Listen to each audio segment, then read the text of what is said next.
नमो अरहन्ताळं नमो सेद्धाळं नमो आयरियाळं नमो वज्झायाळं नमो लोये सौवसाहुळं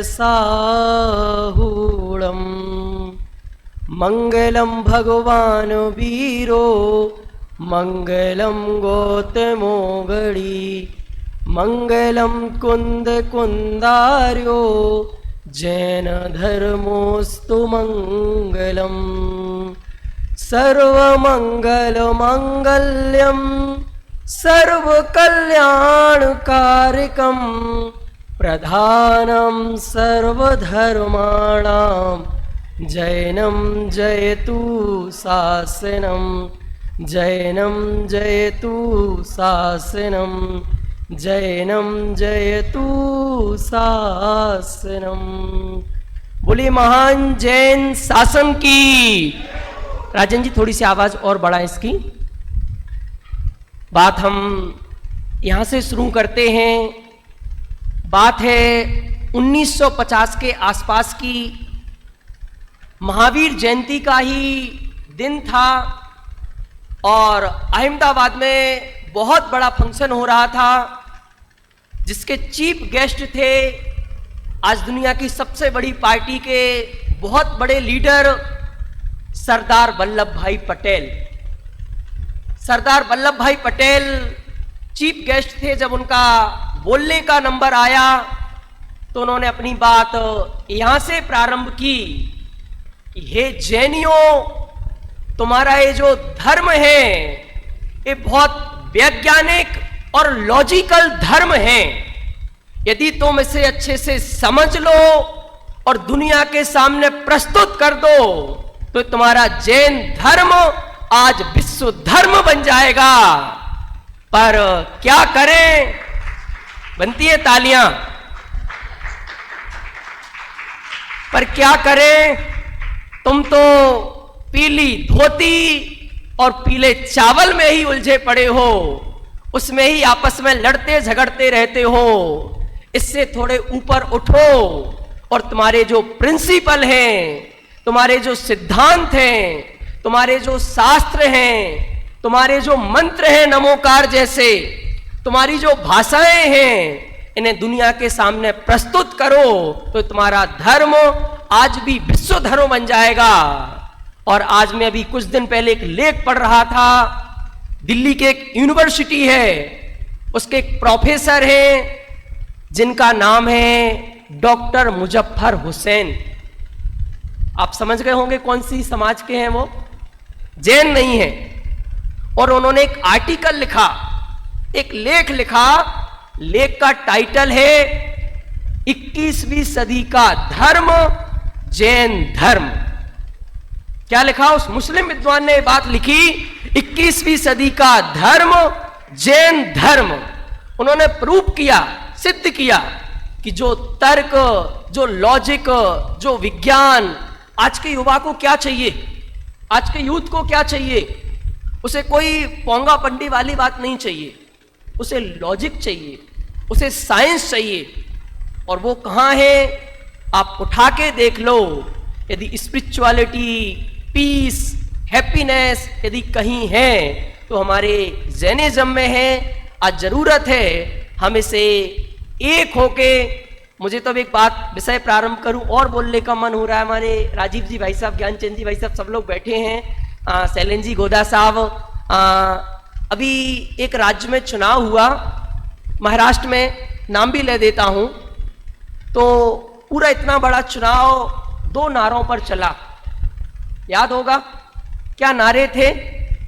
बटेंगे तो कटेंगे और एक रहेंगे तो सेफ रहेंगे। तो मुझे बहुत अच्छी बात लगी कि ये हमारे भाई 100 करोड़ हैं, इसके बाद भी इन्हें चिंता है कि मैं बटना नहीं है, एक रहना है। और हम गिने चुने सब जितने जाति आति पंथ सब मिला जोड़ जाड़ के 45 लाख भी नहीं होते हैं, 1 करोड़ भी नहीं होते हैं, इसके बाद भी हमें चिंता नहीं है। अरे एक साइड रख दो हमारी मत मान्यताओं को, जिन सिद्धांतों पर हम एक हैं हम उन्हें आगे बढ़ाएं। और ये नमोकार महामंत्र ऐसा है जिसमें किसी को कोई बैर विरोध नहीं है, चाहे श्वेतांबर हो चाहे दिगंबर हो, सभी एक मत से इस नमोकार मंत्र को स्वीकार करते हैं। तो आज हम सब एकत्रित हुए हैं महामंत्र नमोकार की चर्चा करने के लिए। बस 10 मिनट में 15 मिनट में पूरी चर्चा, मैं दिन भर तैयारी की, हमारी पूरी पीपीटी है, उसके माध्यम से मैं जल्दी से बता दूंगा। मतलब 3 से 4 घंटे का मैटर मैं 10 से 15 मिनट में आपको प्रेजेंट कर दूंगा। पीपीटी आपके सामने आती जाएगी, आपको दिख रही है पीपीटी? ये रिमोट काम नहीं कर रहा है राजन, शायद आ रहा है, चलिए।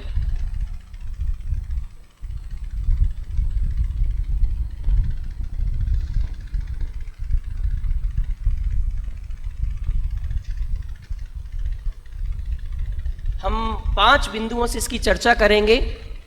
सबसे पहले तो नमोकार मंत्र का अर्थ। मैं हाथ खड़े बिल्कुल भी नहीं कराऊंगा, पूछूंगा भी नहीं कि नमोकार मंत्र का आप अर्थ बताइए। पीपीटी पर सब आता जाएगा, आप देखते जाएंगे और जिनको कुछ बातें अच्छी लगें वो फोटो भी उसका ले सकते हैं, जिससे आप आगे भी फॉरवर्ड करें। पीपीटी भी हम आपको बाद में दे देंगे। इसके बाद इस मंत्र की पूरी हिस्ट्री, कब लिखा, किसने लिखा, कौन सी भाषा में लिखा, कितने अक्षर हैं, कितनी मात्राएं हैं, सारा डिटेल।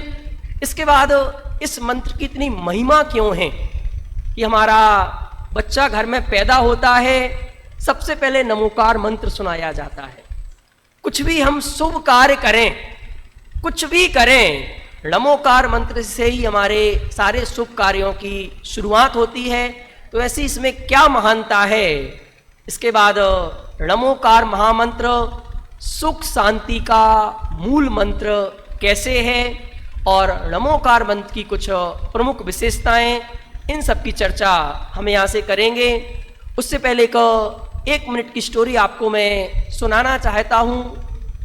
एक बूढ़े दादाजी थे। कौन थे? बूढ़े दादाजी थे। उनके पास एक घड़ी थी, जैसे मेरे हाथ में घड़ी है ना, ऐसे ही उनके पास एक घड़ी थी और उस घड़ी से उनको बहुत प्यार था। वो उस घड़ी के बिना बिल्कुल भी नहीं रह सकते थे। एक दिन इत्तेफाक से उनकी घड़ी खो गई, तो वो बहुत परेशान हो रहे थे, ऊपर नीचे सब जगह देख रहे थे, पर कहीं घड़ी नहीं मिली। वो बहुत बेचैन होकर बैठे ही थे कि उनके घर में 8-10 बच्चे खेल रहे थे। अब आजकल तो नहीं खेलते हैं, एक घटना 40-50 साल पुरानी है। जब घर में इतने बच्चे हुआ करते थे तो वो सारे बच्चे आए, बोले दादाजी आप डेली इतने खुश रहते हैं, इतने प्रसन्न रहते हैं, आज क्या बात है, आप इतने दुखी दुखी से क्यों दिखाई दे रहे हैं? दादा बोले बेटा मेरी घड़ी खो गई है और मैंने बहुत कोशिश कर ली है, मुझे घड़ी मिल नहीं रही है। आप लोगों में से जो भी मेरी घड़ी खोज के लाएगा मैं उसे 500 रुपए का इनाम दूंगा। जैसे ही 500 रुपए बच्चों ने सुने, सारे बच्चे दौड़ पड़े, ऊपर नीचे सारे कमरों में घड़ी खोजने की कोशिश की। 1 घंटा हो गया पर किसी को घड़ी नहीं मिली। सारे बच्चे हार थक के दादाजी के पास आके बैठ गए। तभी उन बच्चों में से एक बच्चा बोला दादाजी मैं आपकी घड़ी ला सकता हूं, मैं आपकी घड़ी खोज सकता हूं। दादाजी बोले मैं यही तो चाह रहा हूं कि कोई मेरी घड़ी खोज के लाए। पर वो बच्चा बोला कि मेरी एक शर्त है। क्या बोला बच्चा? मैं आपकी घड़ी खोज के तो ले आऊंगा पर मेरी एक शर्त है, वो शर्त आपको माननी पड़ेगी। दादा बोले तेरी सारी शर्तें मंजूर, मुझे तो तू मेरी घड़ी ला दे बस। बोल तेरी क्या शर्त है? बच्चा बोला मेरी एक ही शर्त है, इस बार मेरे साथ कोई नहीं जाएगा, मैं अकेला जाऊंगा। क्या शर्त रखी उसने? मैं अकेला जाऊंगा, मेरे साथ कोई नहीं जाएगा। दादा ने कहा तेरी शर्त मंजूर, मेरी घड़ी खोज के ला।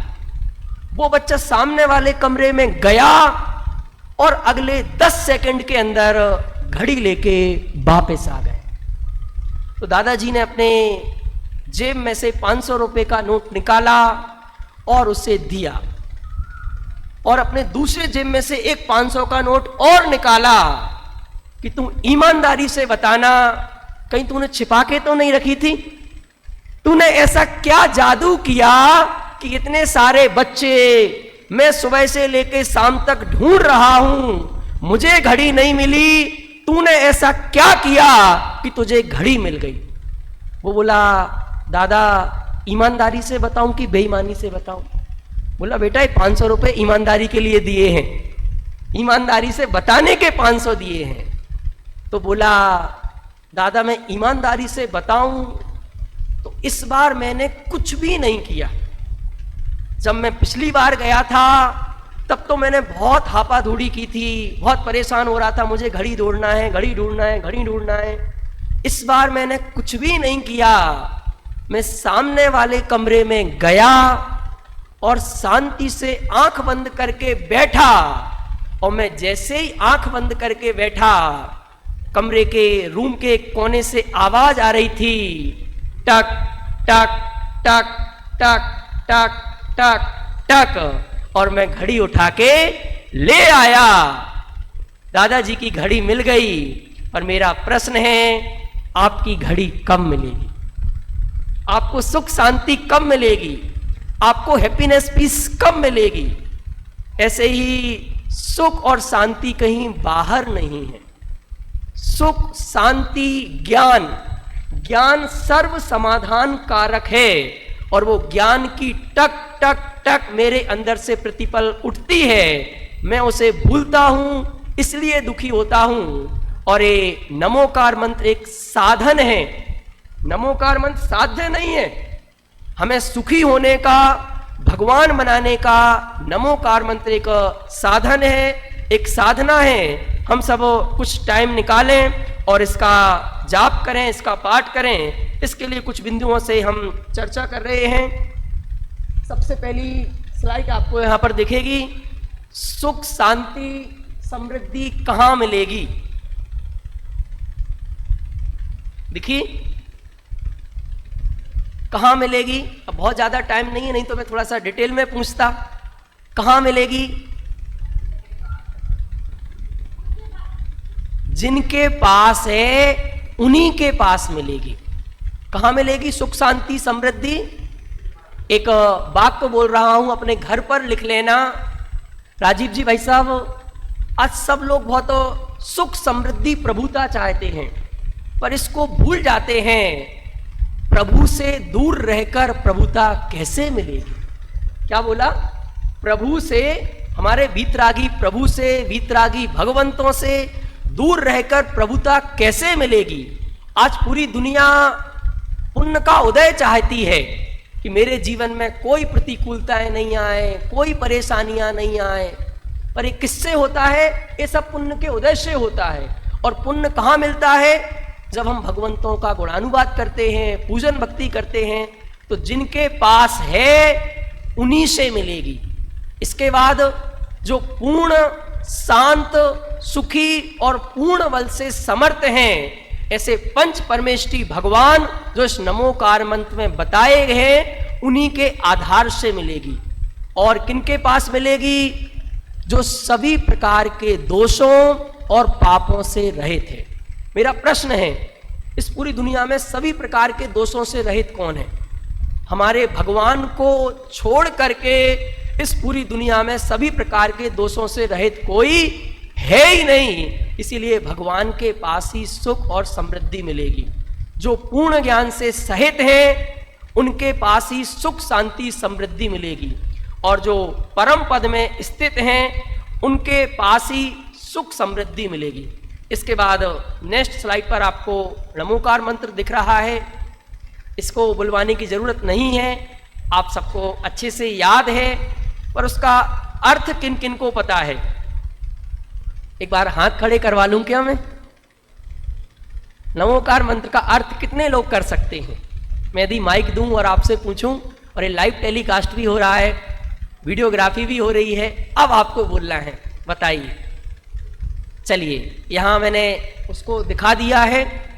णमो मतलब होता है नमस्कार हो, और अरिहंताड़म मतलब अरिहंतों को नमस्कार हो, सिद्धाड़म मतलब सिद्धों को नमस्कार हो, आयरियाड़म मतलब आचार्यों को नमस्कार हो, उवज्झायाड़म मतलब उपाध्यायों को नमस्कार हो, साहूड़म मतलब लोक के सभी साधुओं को मेरा नमस्कार हो। ये नेक्स्ट स्लाइड पर जो लोए शब्द है वो सब में लगेगा। लोक के सभी, बोलिए एक बार, दिख रहा है? एक साथ फिर से,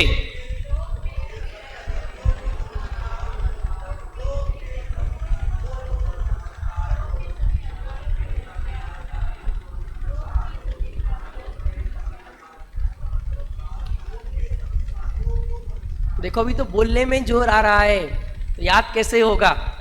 देखो जिनको पता है, दो चार लोगों को मैं उनको ध्यान में रख के बात नहीं कर रहा हूं। जो नए लोग पहली बार, जिन्होंने मतलब 50-50 60-60 साल के होने को हैं, जिन्होंने जीवन में कदम पहली बार यहाँ रखा है, उनकी दृष्टि से बात कर रहा हूं कि कम से कम एक बार कान में तो पड़े।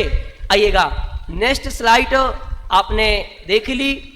अब इस नमोकार मंत्र में किसको नमस्कार किया गया है? किसको नमस्कार किया गया? दिख गया? नमोकार महामंत्र में 5 परमेष्टियों को नमस्कार किया गया है। इसके अलावा इसमें यही इसकी सबसे बड़ी विशेषता है। परमेष्टि किसे कहते हैं? जो परम पद में स्थित हों, लोक में सबसे ऊंचे पद पर स्थित हों, और हमारे लिए जो परम इष्ट हों, हमारा इष्ट करने वाले हों, हमारे लिए मंगल हो, उन्हें कहते हैं परमेष्टि। और परमेष्टि 5 होते हैं: अरहंत, सिद्ध, आचार्य, उपाध्याय, साधु। अब अरहंत किसे कहते हैं? जो शरीर सहित भगवान है वो अरहंत, शरीर रहित हैं वो सिद्ध। इसके बाद 5 परमेष्टियों में आचार्य, उपाध्याय और साधु जो हमारे गुरु हैं। इसके बाद अब जो मूल बात हमें समझनी थी वो है अब नेक्स्ट स्लाइड पर आ गई क्या? सबसे पहले आपसे कोई पूछे तो इन 8 प्रश्नों के जवाब आपके पास होने चाहिए। एक एक व्यक्ति को ये बात पता होना चाहिए। 9 तारीख को हम वहां नमोकार मंत्र का पाठ कर रहे हैं, और 8 प्रश्न में से किसी ने एक भी प्रश्न पूछ लिया और आप जवाब नहीं दे पाए तो कार्यक्रम करना बेकार हो जाएगा। हो गए, आपको ही पता नहीं, आप इस नमोकार मंत्र को दुनिया में पहुंचाना चाहते हो, इसके बारे में 2 बातें आपको पता नहीं। तो सबसे पहले यदि कोई पूछे कि नमोकार मंत्र को किसने बनाया, पहला प्रश्न यदि वो पूछे बनाया, तो क्या जवाब देना? नमोकार मंत्र को किसी ने नहीं बनाया। फिर क्या जवाब देंगे? ये अनादि काल से है और अनंत काल तक रहने वाला मंत्र है। मतलब दुनिया का सबसे प्राचीन मंत्र है और अनंत काल तक रहने वाला मंत्र है। इसलिए आदि दुनिया तो एक साइड तभी हट गई क्योंकि वो कहेंगे हमारा तो 100 साल पुराना है, 1000 साल पुराना है, 2000 साल पुराना है, 10,000। और हम क्या कहेंगे? हमारा नमोकार मंत्र अनादि काल से है और अनंत काल तक रहने वाला है। फिर वो कहेगा ये तो ठीक है, पर इस काल में, इस टाइम पीरियड में किसने लिखा है? तो आपको जवाब देना है आज से 2000 वर्ष से ज्यादा पहले आचार्य भूतबली और आचार्य पुष्पदंत, ये 2 आचार्य हुए हैं, इन्होंने नमोकार मंत्र को लिखा है। फिर वो कहेगा कि भाई हमारा जैसे कर्मण्येवादी कारास्ते, ये श्लोक कहाँ लिखा है? गीता में लिखा हुआ है। आपका ये जो नमोकार मंत्र है कौन से ग्रंथ में लिखा है? 60 खंडागम ग्रंथ। और वो कहेगा 60 खंडागम ग्रंथ में भी कहाँ लिखा है? तो आपको बताना है 60 खंडागम ग्रंथ का जो मंगलाचरण है उसमें नमोकार मंत्र लिखा गया है। फिर पूछेगा कब लिखा? तो आपको क्या बताना है? प्रथम शताब्दी में नमोकार महामंत्र लिखा है। इसके बाद कौन सी लैंग्वेज में लिखा है? एक बार बोलिएगा। देखो हम तो प्राकृत को कितना समझ रहे हैं, नहीं समझ रहे, पर गवर्नमेंट इसकी महत्वता बहुत समझ रही है। अभी साल भर भी नहीं हुआ है, 2-5 महीने ही हुए हैं, गवर्नमेंट ने प्राकृत भाषा को शास्त्रीय भाषा का दर्जा दिया। तो हजारों करोड़ का फंड एक बार में अलाउ कर दिया कि अब आप काम करो, इस भाषा को बढ़ाओ। और अपने जैनों का जो पूरा साहित्य है वो किस भाषा में है? प्राकृत भाषा में है। इसलिए हमें बहुत जोर देने की बात है। फिर कोई पूछे कि कौन से छंद में लिखा गया, कैसे गाया जाता है इसको, तो क्या बताएंगे आप? गाथा छंद में। इसके बाद इसमें कितने पद हैं, कितने स्टैंजा हैं? 5 पद हैं। और टोटल मात्राएं कितनी है? 58 मात्राएं हैं। और अक्षर कितने हैं? 35 अक्षर हैं। इसके बाद नमोकार मंत्र के कुछ अन्य नाम भी हैं, एक बार जल्दी से आप बोल दीजिएगा। पहला मंत्र, पहला नाम क्या है? मूल मंत्र। मूल मंत्र मतलब जितने भी मंत्र आज तक इस दुनिया में बने हैं, पास्ट में कहीं के भी हों, प्रेजेंट में बन रहे हैं, और फ्यूचर में जो भी मंत्र बनेंगे उनका जो मूल है वो क्या है? नमोकार महामंत्र। इसलिए इसका नाम क्या है? मूल मंत्र। इसके बाद पंच नमस्कार मंत्र, इसमें 5 परमेष्टियों को नमस्कार किया गया। महामंत्र सभी मंत्रों में महान है क्योंकि इसमें कोई मांग नहीं की गई है। आपने पढ़ा नमोकार मंत्र बोलते हैं तो कभी कोई मांग दिखी? क्यों मांग नहीं की गई, मेरा प्रश्न है आपसे। जैसे एक एग्जांपल देता हूं कि मैं राजीव जी के पास ही गया, राजीव जी मेरे सामने बैठे हैं और मुझे कुछ 10-20 रुपए की ज़रूरत पड़ रही थी, 50 रुपए की ज़रूरत पड़ रही थी। तो मैं इनके पास गया और पहुंचते ही भाई साहब ने कहा कि अरे पंडित जी, आप ये सब कुछ आपका ही है, तो इनसे 10 रुपए मांगना ये अच्छी बात है कि इनके साथी बन जाना, इनके पार्टनर बन जाना, इनके परिवार के सदस्य बन जाना, इनके साधर्मी बन जाना, ये बड़ी बात है। इनके जैसे बन जाना ये बड़ी बात है कि इनसे कुछ मांगना ये बड़ी बात है। अरे नमोकार मंत्र हमें कोई छोटी मोटी चीज नहीं देता। नमोकार मंत्र ऐसा मंत्र है, वो कहता है जो भी इसका पाठ करता है वो नमोकार मंत्र में जो 5 पद बताए गए हैं, 5 परमेष्टि, उनके जैसा वह व्यक्ति बन जाता है। तो पंच परमेष्टि बनना बड़ी बात है कि 10-20 रुपया मिल जाना ये बड़ी बात है। एक कोई मुझे ऐसी ट्रिक सिखा दें, ऐसा आइडिया सिखा दें कि हजारों करोड़ रुपए मैं कमाने लगूं, ये बात है कि मैं इनसे 10-20 रुपए मांग लूं, ये बड़ी बात है। मैं तो नमोकार मंत्र से ये चाहूंगा कि मैं जो पंच परमेष्टि को डेली बोलता हूं मैं भी उनके जैसा बन जाऊं। मेरी नमोकार मंत्र में किसी तरह की कोई मांग नहीं की गई है, इसलिए क्या है? महामंत्र है। देखो, मांग की नहीं है पर एक भी मांग बचती नहीं है। जो बिल्कुल निस्वार्थ भाव से नमोकार मंत्र का पाठ करता है, स्मरण करता है, उसके जीवन में एक भी मांग बचती नहीं है, वो स्वयं भगवान बन जाता है। अब उसके लिए क्या बचेगा? और एक अंतिम अनादि निधन, अनादि काल से है और अनंत काल तक चलने वाला है। टाइम हो रहा है, इसकी महिमा आप बोलिएगा एक बार। ऐसो पंच नमो यारो सव पावपणाशुणो मंगलालम च सवेसिं परमम होई। यह महामंत्र सब पापों का नाश करने वाला है और सभी मंगलों में पहला मंगल है। अब सब पापों का देखिएगा, अपन ने इसमें जो वाक्य रखे थे कि हम सेशन करेंगे और हैप्पीनेस कैसे आए, पीस कैसे आए, तो आपके जीवन में जो दुख तकलीफ आती है वो पाप के उदय से आती हैं। कोई चाहता नहीं है।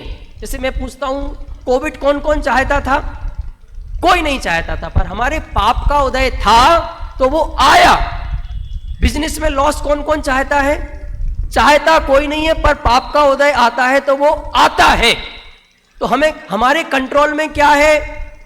मैं इसको एक वाक्य में बोलता हूं कि पाप का उदय हमारे हाथ में नहीं है, और दुनिया का कोई भी व्यक्ति पाप के उदय से नहीं, पाप के परिणाम से दुखी होता है। जो पाप के भाव करते ना, उससे दुखी होते हैं। तो पाप का उदय आपके कंट्रोल में नहीं है, पाप के जो परिणाम है वो आपके कंट्रोल में है, जिन्हें आप रोक सकते हैं। अर्थात पाप के उदय में भी पाप नहीं करना, ये है नमोकार मंत्र की साधना। क्या बोला? पाप के उदय में भी पाप के परिणाम नहीं करना, ये है नमोकार मंत्र की साधना। नमोकार मंत्र से सब पापों का नाश हो जाता है। इसके क्या अर्थ हैं? आप इसको गलत मत समझ लेना, नहीं तो दिन भर पाप करेंगे और शाम को आके एक नमोकार की जाप करेंगे तो हमारा काम हो गया। ऐसा नहीं है। सब पापों का मतलब सब में है 5 पाप। बहुत सारे पाप है ना, हिंसा पाप, झूठ पाप, चोरी पाप, कुशील पाप, इस परिग्रह पाप, तो बहुत सारे पाप हैं। तो ये सभी पाप नमोकार मंत्र के, जब आप नमोकार मंत्र बोल रहे होते हैं तो इतने सारे पापों में से कोई भी पाप नहीं होता, इसलिए सभी पापों का, सब पापों का नाश हो जाता है। दूसरा, जिस समय आप नमोकार मंत्र का पाठ करते हैं उस समय किसी तरीके के पाप नहीं होते हैं। आज हमारे साथ तकलीफ क्या हो गई है, हमने अपने घर पे एक चौकीदार रखा हुआ है, सुलेखा जी। रात को 6 बजे से लेके सुबह 6 बजे तक, राजीव जी भाई साहब, और दोपहर में 12 बजे चोरी होती है तो मैं उस चौकीदार की क्लास लगाता हूं। चौकीदार तो कब रखा था भाई? शाम को 6 बजे से लेके सुबह 6 बजे तक। और चोरी कब हुई? दिन में 12 बजे। दोस्त किस पे देते हैं कि तेरी गलती है, तेरी गलती है। अरे यदि रात को उस पीरियड में चोरी होए तो चौकीदार की गलती है। ये दिन में चोरी हुई, इससे तो उस चौकीदार की और उपयोगिता सिद्ध होती है कि दिन में भी इसको रखना चाहिए, ये अच्छी ड्यूटी करता है। तो यदि हम जितनी देर नमोकार मंत्र बोलेंगे, नमोकार मंत्र में रहेंगे, पंच परमेष्टियों की भक्ति करेंगे, साधना करेंगे, तो उतना समय तो हमारा पाप से बचेगा और अधिक से अधिक समय हमारा पाप से बचे। नमोकार मंत्र सभी पापों का नाश करने वाला है। सच्चा सुख कैसे प्राप्त कर सकते हैं? नमोकार मंत्र में बताए पंच परमेष्टियों के बताए हुए मार्ग पर चलेंगे तो सच्चा सुख प्राप्त कर सकते हैं। ये लास्ट स्लाइड, समरी की स्लाइड है। नमोकार मंत्र में किसी व्यक्ति विशेष को नमस्कार नहीं किया गया, सबसे बड़ी विशेषता है। कोई नाम आदिनाथ ऐसा कुछ सुनाई देता नमोकार मंत्र में? महावीर कोई सुनाई देता? कोई नहीं। इसीलिए अपने यहां जाति पंथवाद संप्रदायवाद है ही नहीं। एक हम गुणों के पुजारी हैं, व्यक्ति विशेष के पुजारी नहीं हैं। पर जब तक हम किसी व्यक्ति विशेष के पुजारी रहेंगे तो हम आपस में लड़ते रहेंगे, झगड़ते रहेंगे, बंटते रहेंगे। और जिस दिन से हम गुणों के पुजारी हो जाएंगे, हम सब एक हो जाएंगे। नमोकार मंत्र में कोई मांग नहीं की गई है और नमोकार मंत्र पढ़ने से सहजी शांति का अनुभव होता है। अंतिम 2 बातें बोल के बात पूरी करता हूं। एक जगविजय नाम के बहुत बड़े राजा थे। क्या नाम था? जगविजय। और वो तैयारी करने के मामले में पूरी दुनिया में फेमस थे। मतलब इन जैसी तैयारी दुनिया में कोई नहीं कर सकता है। एक दिन उनके राज्य में एक संत महात्मा पधारे तो उस जगविजय नाम के राजा ने उनकी बहुत तैयारियां की और वो घड़ी आ गई जब वो बीतरागी संत महात्मा राज दरबार में पधारे, बैठे और उनका प्रवचन होना ही था कि उसके पहले वो जगविजय नाम के राजा डाइस पर आए और बोले कि हे महाराज, मैंने आपके आगमन की, आपके स्वागत सत्कार की बहुत तैयारियां की हैं, इसके बावजूद भी मेरे से कोई गलती हुई तो आप मुझे क्षमा करें। तो महाराज तत्काल बोले कि हे राजा, तुम्हारी तैयारी क्या है? तो डाइस से हटा ही नहीं था, वापस डाइस पर आया और बोला, महाराज क्या बात कर रहे हो, इस पूरे राज्य में जो सुख शांति देख रहे हो ये सब मेरी ही तो तैयारी है। लोग शांति से बैठे हैं, सब खुशहाल हैं, खा रहे हैं, पी रहे हैं, ये सब मेरी तैयारी है। और महाराज आप इस शांति से बैठ के प्रवचन कर पा रहे हो ना, ये भी मेरी तैयारी है। वो महात्मा जी बोले कि हे राजा, ये सब तो राज्य व्यवस्थाओं की तैयारी है, मेरा प्रश्न है कि आपकी तैयारी क्या है। वो राजा बोला, महाराज मैं कुछ समझा नहीं, आप क्या कहना चाहते हो। महाराज ने कहा, मैं समझाता हूं, मुझे 2 मिनट का टाइम और दो। महाराज ने कहा कि हे राजा, तुम किसी 1 घंटे की यात्रा पर जाते हो तो कितने समय पहले तैयारी करते हो। जैसे अपन ऐसा लगाओ 1 घंटे की दिल्ली की फ्लाइट होती है, तो वो राजा बोला, महाराज यदि 1 घंटे के लिए कहीं जाना हो तो कम से कम 24 घंटे पहले से प्लानिंग करनी पड़ती है, टिकट करनी पड़ती है, सब रूपरेखा, राज्य का सब सिस्टम बैठाना पड़ता है, सब लोगों को बोलना पड़ता है। महाराज ने फिर प्रश्न किया कि यदि 1 दिन के लिए कहीं बाहर जाना हो तो कितने पहले से तैयारी करते हो। बोला, यदि 1 दिन के लिए कहीं बाहर जाना होता है तो कम से कम 7 दिन पहले से तैयारी करनी पड़ती है। महाराज ने फिर प्रश्न किया, यदि 7 दिन के लिए कहीं बाहर जाना हो तो कितने पहले से तैयारी करते हो। बोला, यदि 7 दिन के लिए कहीं बाहर जाना होता है तो 1 महीने पहले से प्लानिंग करनी पड़ती है। महाराज ने फिर प्रश्न किया, यदि 1 महीने के लिए कहीं बाहर जाना हो तो कितने पहले से तैयारी करते हो। यदि 1 महीने के लिए जाना हो तो कम से कम 1 साल पहले से तैयारी करनी पड़ती है। महाराज ने फिर प्रश्न किया, यदि 1 साल के लिए कहीं बाहर जाना हो, अपने बच्चे को फॉरेन में पढ़ाना हो, तो बोला कम से कम 10 साल पहले से प्लानिंग करनी पड़ती है, तब 1 साल के लिए कहीं बाहर जा पाते हैं। महाराज ने अपनी आंख बंद की। महात्मा जी बोले, हे राजा, मैं अपने दिव्य ज्ञान में देख पा रहा हूं कि पूरे 1 साल बाद तुम इस राजा की पर्याय को छोड़कर एंडलेस टाइम के लिए, अनंत काल के लिए किसी दूसरी पर्याय में जाने वाले हो। उसके लिए तुम्हारी क्या तैयारी है। राजा के पैर के नीचे से जमीन खिसक गई।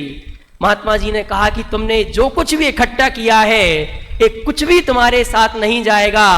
तो क्या हमारा जीवन भी तो ऐसा नहीं है कि 25 साल पढ़ाई, 25 साल कमाई, और उस कमाई में वो इतना चूस लेते हैं कि अगले 25 साल चलती है दवाई, फिर हो जाती है टाटा बाय बाय विदाई। जिंदगी में आके शेख क्या कारे नुमाया कर गए, बीए किया, एमए हुए, पेंशन मिली और मर गए, क्या इसका नाम है जीवन। हम इस मनुष्य भाव में नमोकार मंत्र के माध्यम से, पंच परमेष्टियों के माध्यम से बहुपुण्य संयोग मिला नर्तन, जिन श्रुत जिन देव चरण दर्शन, हो सम्यक दर्शन प्राप्त मुझे तो सफल बने मानव जीवन। हम सबका जीवन वास्तव में सफल बने और हम सब मोक्ष रूपी लक्ष्मी को प्रकट करें। 4 पंक्तियां आपको दे रहा हूं, घर लेके जाइएगा। अपना सुख अपने में देखेंगे हम। क्या बोला?